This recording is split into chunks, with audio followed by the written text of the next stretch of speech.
I'm in love with a demon who kills for me. If someone ever told me I would have fallen in love with a demon, I would have laughed at you.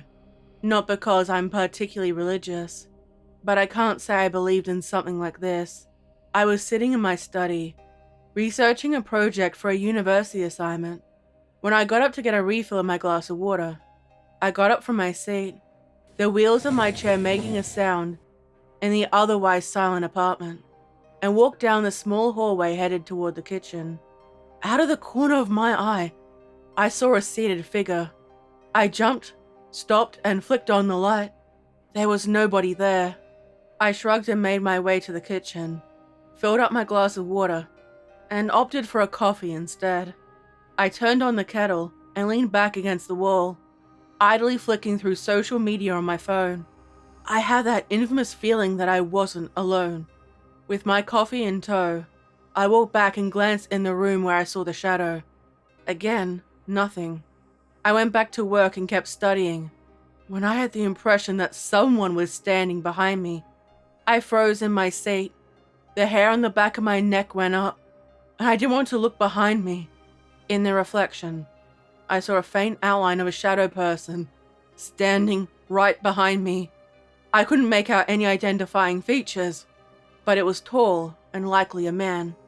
The hands rested on my shoulders, and I could feel the claws at the end of the fingertips.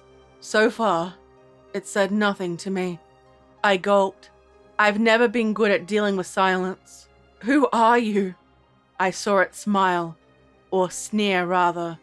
The humanoid form began to take hold, as though my speaking to it permitted it to enter my world, and I found myself looking at a handsome face in the reflection. My heart fluttered a little as it leaned down to whisper in my ear. Who I am is not important. His voice was perfect. I was unsure whether it was the demon's own, or if it had been crafted for me. What I can offer you is... I looked down at the hand on my shoulder.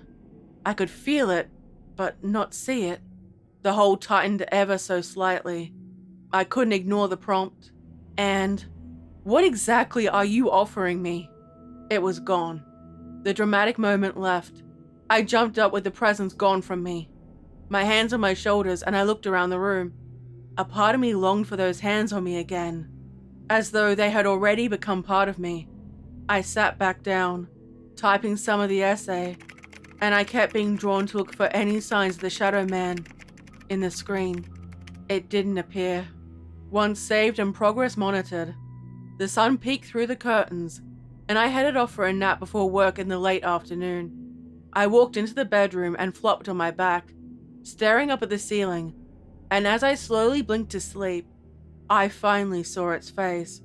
Handsome, chiseled, and perhaps modeled on my desires. I couldn't move, and I drifted off to sleep. I didn't realize I was dreaming. I was walking through screens that held all my memories, the precious moments treasured. The first time I read a book that I loved, spending time with my best friend, meeting my old puppy for the first time. I saw the shadow creature walking between each memory, a hand casually moving over it, and slowly the memories turned sour. The book ended up having a terrible ending. My friendship ended cruelly, and my puppy was stolen. What was happening? The next set of memories were the ones I wanted to forget.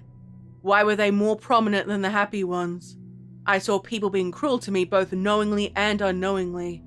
The memories surrounded me. The faces of people distorted, and their hands reached out for me. Reaching for me. I woke up, drenched in sweat, and seated on a chair across from me was the human form of the demon? The walls were dripping with water, and it felt completely surreal. Well, He began, his voice smooth. He wore a suit with his shirt unbuttoned. His eyes were yellow and resembled a cat's.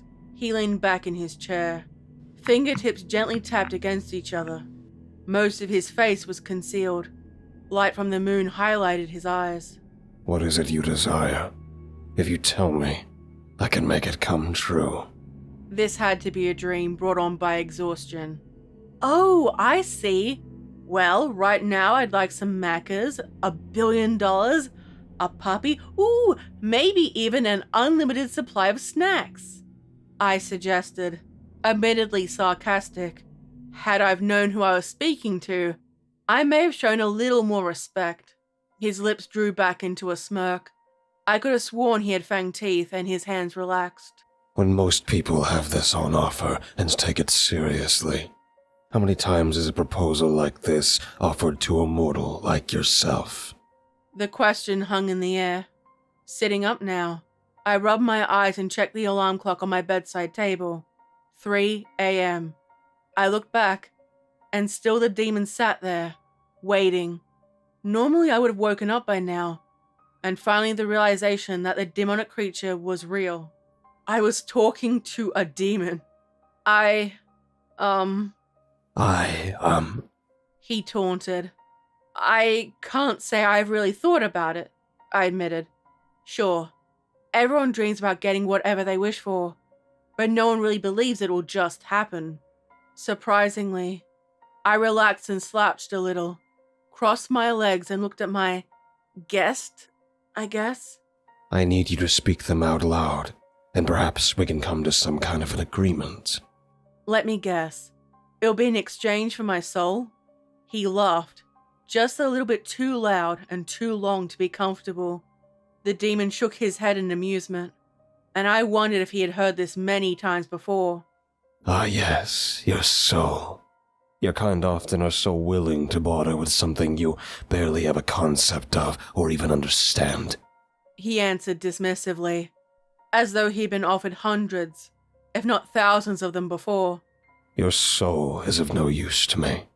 I'm asking you, what are you willing to offer me in exchange? What did I want to offer? Hell, what could I offer it? I still wasn't sure if I was awake or if I was dreaming. I decided to play along, and hoped I'd remember the potential dream, later on for entertainment purposes. I don't think I have anything of value. Why don't you tell me what you want from me? Blood. I desire blood. Whether yours or another's would be perfect. He gestured lazily to my body. You're unlikely to have enough to sustain me. Therefore, I would recommend someone else. Blood? I asked, my eyebrows raised with surprise. I didn't expect anything particularly soft, but this wasn't something I expected a demon to want. Wait, and how do you want me to collect this blood for you? I asked suspiciously. He pointed his finger, lifted it up and down as though I was finally catching on. Now we're getting somewhere. I cannot simply end the lives of people in this world. I must be invited in, and there must also be a contract between us. He said, a hand on his chest. You see, I am a gentleman, and I would prefer this be an... His hand swayed, trying to think of the best term. amicable option for us both. I had to wonder what a contract or agreement that wasn't amicable would be like. Is there anyone you believe is deserving of death? There were plenty of people I could think of. Murderers. Those who hurt people, especially children. The list was quite long. There are wrongdoers. People who kill or hurt other people. You could say they deserve death. Why? His fingertips tapped on his leg. His head tilted in curiosity at my answer, and I wondered what exactly caused this hallucination, or dream I was having. Maybe it was my own personal test of morality. Because I don't like the idea of killing innocent people. And what if you were putting an end to their misery and suffering? A terminally ill cancer patient with no prospects of returning to health. Someone lingering between life and death, unable to move forward and locked between the worlds. I can assure you that fate is far, far worse than death. He answered. I felt like I was being drawn into a verbal trap, and in response, I shrugged my shoulders, unsure what to say. In human societies of old, they would end the suffering or pray to gods to do so for them. How things have changed. I still didn't know what to say in response, so I went with, I'm sure society was very different back then, and you make good points. I still don't like the idea of killing innocent people because it is wrong. Very well. He waved his hand, dismissing my insistence. And what of your enemies? Huh? Enemies, rivals, foes, people despised or disliked to a point where you would take action. You cannot say that you would enjoy having some kind of revenge. Lazily, he pointed at me again. All humans have these people. I'm curious why you're denying this about yourself. I thought to myself, my eyes going everywhere but meeting his. He'd see right through me. There were those who had mistreated me in the past or had not received karma for what they had done. I looked at the walls. The drops of water were now replaced with a gentle running trickle instead. I want to be a good person. He laughed. Why was he always so damn cocky? The demon stood, and in the blink of an eye stood beside me. He was taller than I expected. A clawed hand reached down and rested on my head. His thumb caressed my hair. And now he was close. I debated giving up all my morality. It was just a dream, right? Nothing wrong can truly happen in your dreams. I know you're lying to me. You want to be a good person, true. But your reason is less moral than you think it is. He stroked my hair, condescendingly. If there were no risks involved. The threat of punishment tends to hold people back from achieving their baser desires. And perhaps this is the greatest truth of all. Now, is there anyone you would kill? Yes. Ah, now we're getting somewhere. He sat behind me. I could feel the warmth of his body, and before my thoughts could wander, he asked me again. I need a name. Give me the name of your worst enemy. Someone you know. Someone who has wronged you. One name stood out. Roger, my uncle. He stole money from my parents and put us into debt when I was a child. I hate him. I answered. The first time I admitted to anyone, let alone myself. I felt my fists clench at the memory of him, gaslighting my parents when they were vulnerable after the death of my grandmother. And how would you like him to die? Come, be creative. It won't impact you. Maybe this was what happened when you repressed your feelings and emotions about things. I want him to suffer. It took my parents nearly a decade to recover from the debt, and even longer to get back on their feet again. I knew it might take a long time, but it would be worth it. Ah, the long game. I approve. However, you still don't believe in who I am. Why don't you give me the name of someone who you would like to see destroyed immediately? It couldn't hurt. I thought of a neighbor who was cruel to their pet animals, hurting them and neglecting them. For some reason, the law never caused him to suffer, and he always got off with his actions. But not this time. My neighbor, Kevin at number 28. He abuses animals, and I don't want him to live anymore. It was disturbing me how easy my morality had flipped now I had the power. I felt his hands move to my shoulders, caressing my hair and neck along the way. His touch was incredible. A perfect choice. The whisper in my ear caused me to fall asleep. I flopped forward, and when I woke up, blinking and feeling exhausted, the chair was gone. Everything was back to normal. I rubbed my aching back to soothe it. I brushed my hair away from my face and stumbled into the bathroom to wash my face. I felt like I hadn't slept in months. After I washed my face, I started to get ready for my day. I'd be walking up the road to my bus stop before running some errands before my part-time job started. Thankfully, my assignment wasn't due for a couple more days. Once ready, I made my way to the bus stop. I couldn't stop thinking about the stranger from my dream. Maybe it had been too long since I had any, intimacy. I kept walking and saw what was locally known as the Pet Killer House.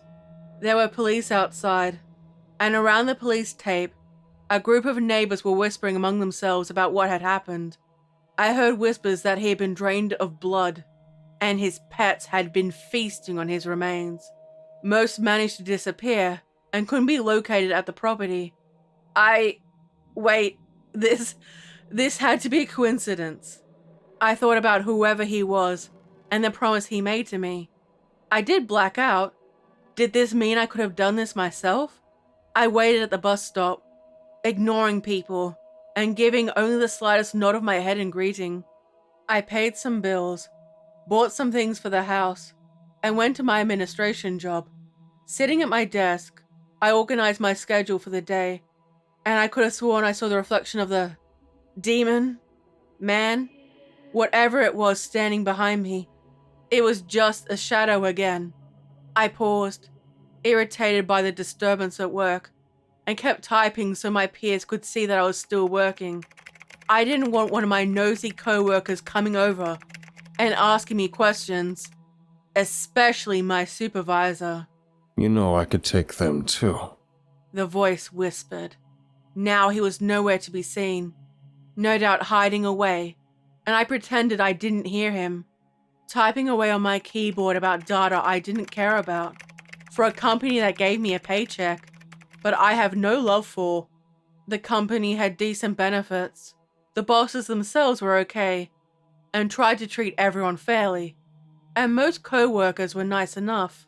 My supervisor and her two besties, who did little of the work, yet somehow reaped most of the reward. I hated them, and everything they represented. My typing got angrier, more aggressive, and I tried to focus on my work to avoid these thoughts. All you have to do is tell me which ones you want to disappear, and I can make it so. I've already proven that I'm telling the truth. That was the last time I heard from him that day. Once my workday was complete, I set off for home, and since the bus was full, I couldn't sit down like I would have preferred. I leaned on the side, maintaining balance, when a creepy drunk leered at me and groped my behind. I could tell it was going to bruise. I let out a yell and roughly pushed him. I got off at the bus stop and rushed home. I know it might not have been best to potentially lead him to where I lived. I just wanted to be safe. I didn't hear the demon's voice, and a part of me longed for it. I locked the door behind me, loosened my trousers, and checked the bruise in the bathroom mirror. It was dark purple. I waited for the demon to appear. Maybe I just wanted him to. This may not have been the worst thing to happen to a person, but I didn't care. That man had no right to touch me. I was too angry to eat, so I settled for a cup of tea to try to soothe my frustration. With it half drunk, I placed it on the dining table and went into the bathroom to shower and get ready for bed. I couldn't shake how angry I felt. What would happen if I saw the same man again on the bus? What would he do to me? Would he try to do something else? I dried my hair. I kept wishing I could hear the demon's voice, and decided to try something. I called out into the lounge room and walked through the home, trying to find any sign of him. Hello? Hello? Are you there? And naturally, only the subtle hum of my electronics greeted me in response. I heard you earlier today. You said you were willing to kill for me, and told me to tell you if I ever wanted someone dead. Well, I do. Again, nothing. The demon was leaving me hanging. I don't know his name. I want you to kill the man on the bus who groped me, and I want him to be bruised. There was no sound to alert me, yet I could instantly feel his presence. I turned around to see him standing there. He inclined his head and said, At your pleasure. Why didn't you ask me to kill him then and there on the bus?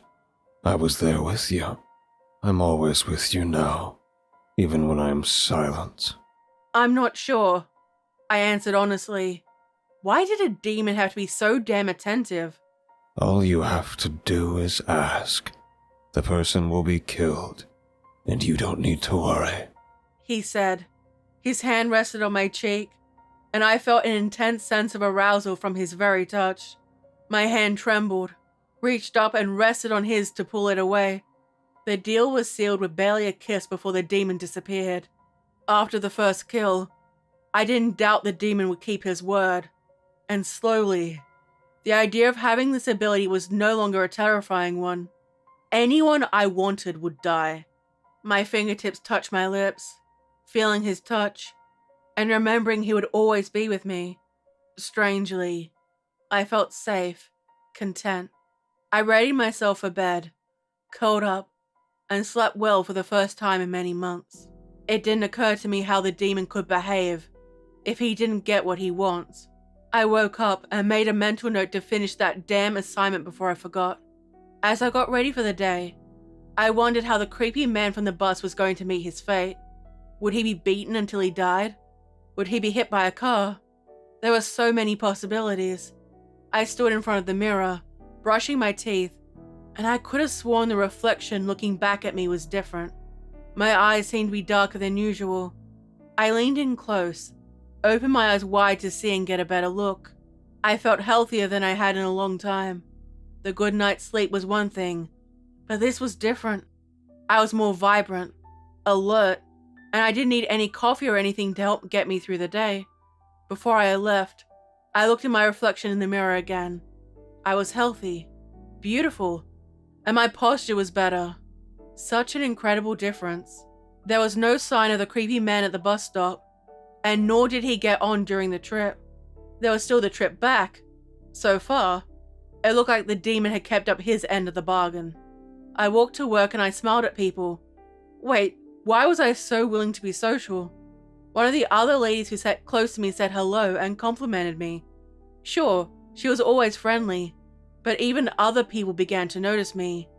Unfortunately for my supervisor, it also brought her attention on me, and fortunately for me, I knew exactly how to handle her now. Hi, how are you? Is there something new about you? She asked, a fake, tight smile and eyes locked on me. Hey, no, nothing I can think of, I answered, held her gaze, and gave a relaxed smile, something I wouldn't have dared to attempt previously. She was visibly taken aback by this. She blinked and looked me up and down, trying to unsettle me. I maintained my smile and knew there was a chance I would now be getting every irritating task. I didn't care. This was perfect.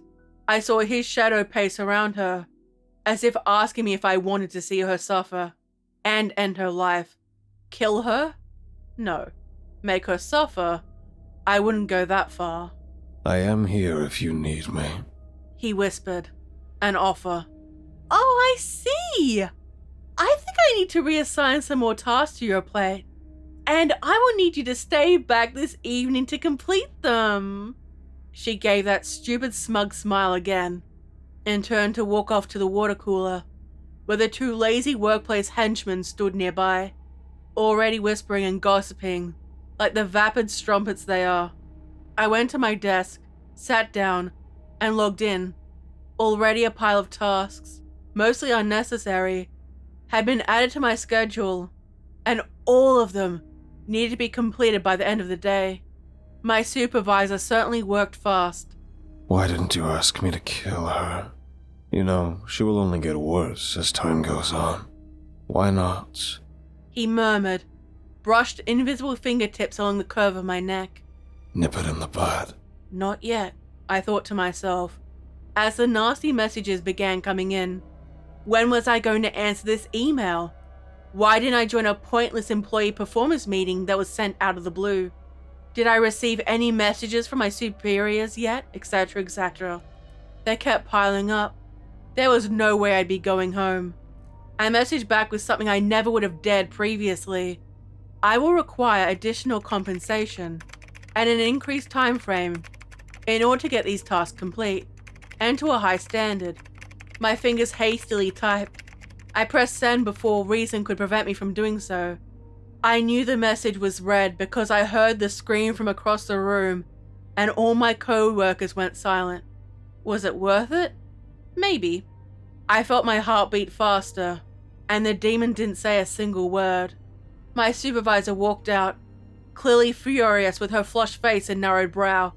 I knew she hated me. She stopped not far from me. I leaned back in my chair, turned to face her, and waved with a calm smile I did not feel. What do you think you're doing? And who do you think you're talking to? She demanded, spit flying, and I watched her adult tantrum. Half of what she said wasn't understandable, and she looked ridiculous. I was hoping that maybe a manager or the owner would walk past right at this moment. No such luck. I didn't need his encouragement this time. I apologize. My answer was unprofessional. I will stay back to complete all of this. Is there anything else you'd like me to complete? She stopped mid-sentence, unsure what to say or do. She resembled a fish gasping for air. Yes, I will send them to you now, she answered, turned on her heel, and left to the giggles of my co-workers. I know you're planning something. What do you want me to do? His voice in my ear as I turned back to face my computer screen. I didn't answer him. In the space of a day, you went from being content to harm no one to taking charge of your life. An incredible change. I know you're planning something and keeping me in suspense, and... He stopped, chuckled. Now you're planning all the different ways you could make her suffer. We can. His hands massaged my shoulders. A thumb claw rested on my neck. Draw it out. Yet, remember our pact. I need to feed. He and his touch disappeared again. The day was uneventful. I got the normal amount of work done and stayed in the office while my colleagues all left the workplace. My supervisor stayed in her tiny office and didn't come out. It was getting late. It was nighttime, and while I was happy to prove a point, the silence was disturbing me. I walked to her office door, put my ear against it, and heard nothing. I tapped it with my knuckles a couple of times. Hello? I'm still here. I greeted, loathing the shakiness of my voice. I knocked again when she didn't answer. I opened the door and winced as it made a loud creak as it opened. She was in there, her face lifeless, her mouth open, and eyes locked in the ceiling before they'd moved to look at me. They darted from side to side, visibly frightened. I felt guilty, and I don't know why. I thought you would have been in here the moment the last person left. He said, appeared in his humanoid form, the glow of his eyes from the corner of one of the rooms. I thought of a little something we could try. I know you have thoughts about strangling this bitch, cutting out her eyes, slitting her throat. He drawled each option, listing them off with his fingertips, and ignored her muffled screams of protest. Or we could do something more exciting. Why don't you draw the first blood? My heart skipped a beat. I didn't think I would actually be called on it to do it myself. When she was like this, I didn't see the woman who made my working life hell. I saw a frightened woman dealing with supernatural forces beyond her understanding. I felt this part of me fade away, and instead my trust was in the hands of the demon. How should I do it? Any way you could possibly like. A minor scratch at first, or perhaps even something more gruesome. All options are available for you. He answered, bid me to come close, and I took a few timid steps towards him. We stood close, barely touching, and he offered a beautiful and dangerous-looking knife, decorated at the hilt and with a deadly curve. I couldn't tell what culture it was from. Put out your hand. He bid, and I did so. The palm of my hands faced up, and he went to place it in there, but instead he sliced the skin. I could feel the warmth of my blood, and he reached down to slice his own palm. His blood was black. It stung my skin, but I didn't want to pull my hand away. Our hands and blood connected. He released the blade into my hand. It hurt, and the connection between the demon and I felt different. I walked toward my bound superior, her eyes wide with fright, and she struggled to get away. There were tears in her eyes, and I didn't care anymore. The traces of empathy gone. I pulled her close, cut down her face, and saw the red blood down her cheek. Why was this so exhilarating? Soon I did the other side, then her shoulder, and her left forearm. Each cut was exciting, and the demon watched from the shadows. I didn't even know his name. I kept cutting and slicing at her, oblivious to the consequences of committing such a violent act. Prison? Job loss? It didn't matter. Stop. Patience. You have done so well. Within an instant, he was behind me, held my wrist to prevent me from continuing. I need to finish this. He released my hand, and for the first time, I was able to see how he took a life.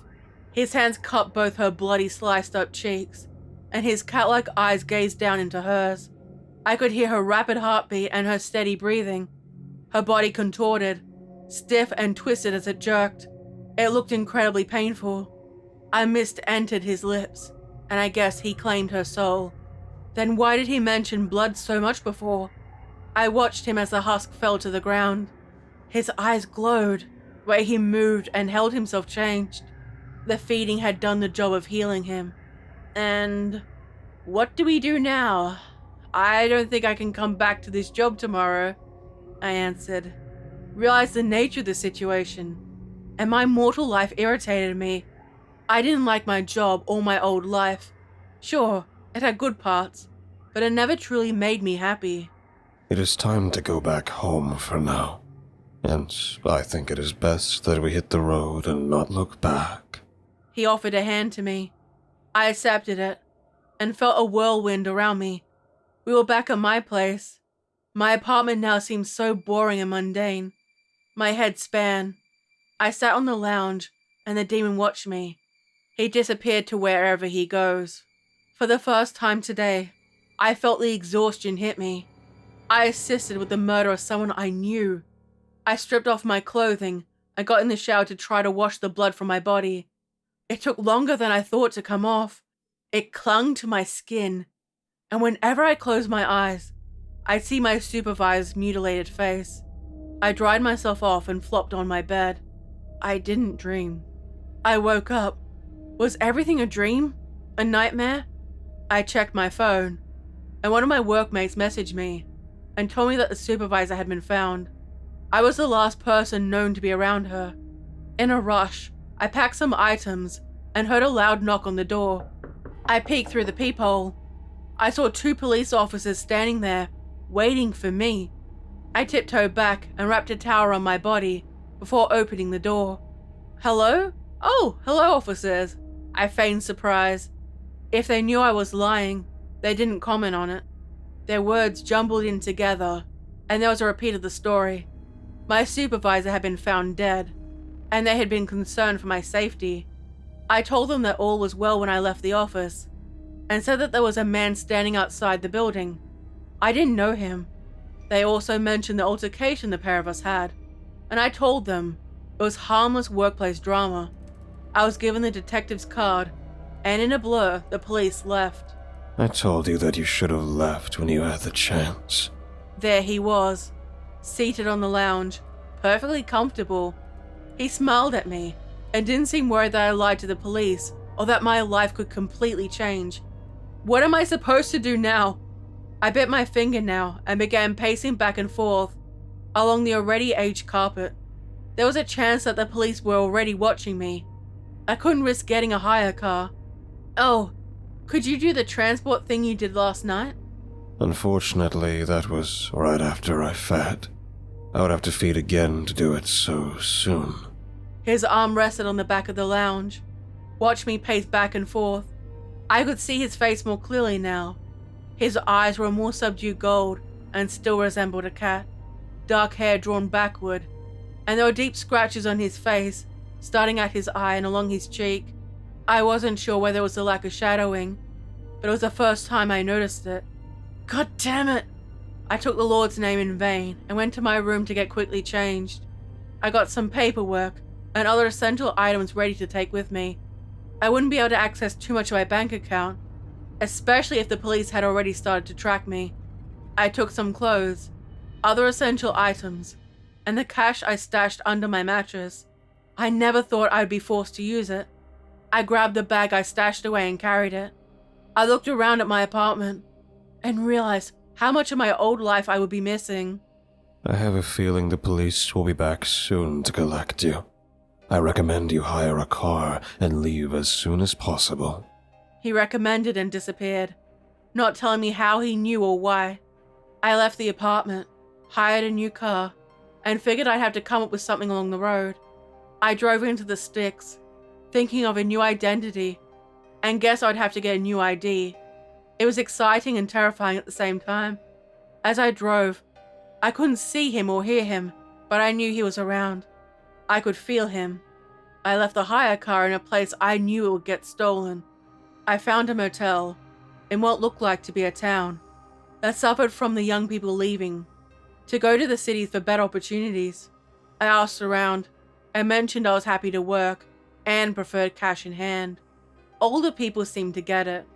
I would love to say there was a dramatic climax where the cops came and the demon helped me go out in a bloody blaze of glory. Instead, I settled into daily life. I rented a studio apartment from a friendly old lady, and the demon and I punched people who came into town with bad intentions. He would visit me, and our life was so utterly boring outside of our unofficial job. We would talk and laugh late at night, and one day, the little old lady asked if I was entertaining a gentleman last night. I said no and apologized for my TV being too loud. I started dyeing my hair blonde, changed my fashion, and over time, even my accent changed. The opposite of what I was. The opposite of who I was. I was cooking a meal in the tiny kitchen when there was a knock at the door. I peeked through the window and pulled the blind to one side. The police did eventually track me down. I saw what looked like a detective with another person. I couldn't see any others. They didn't have weapons drawn. I didn't know if I should run or stay. I don't think you're going to escape this time. I think it is time for us to have a little entertainment. He grinned, loving it. I always felt the demon was both protective and yet had an infernal love of chaos. The demon leaned against the kitchen bench. Bring them in and let me feed. I am ravenous, and you could always do with some more entertainment.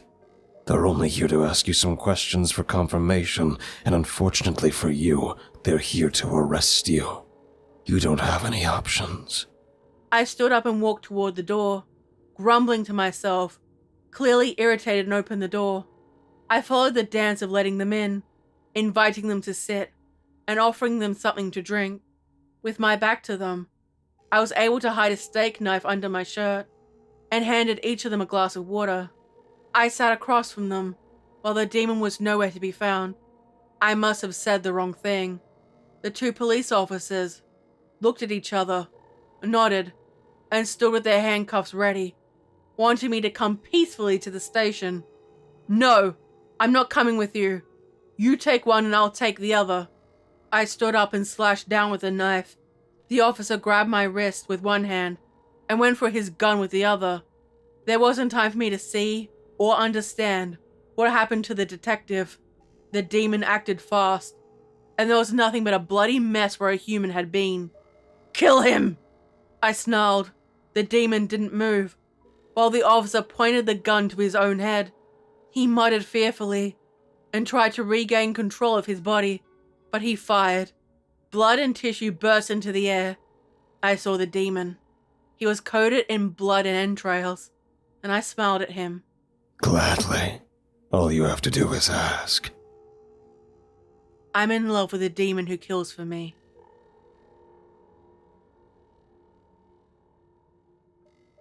I hope you enjoy this story. What did you think of it? Let me know what you thought in the comments section down below. Don't forget to stab the like button, subscribe, hit the bell and leave a comment. This video is made with the support of my incredible channel members, Patreon subscribers, and all my viewers. Thank you so much for supporting me. Don't forget to check out my social media accounts below, including my merch. Stay safe, my little spooklings. And remember, I'll be watching you.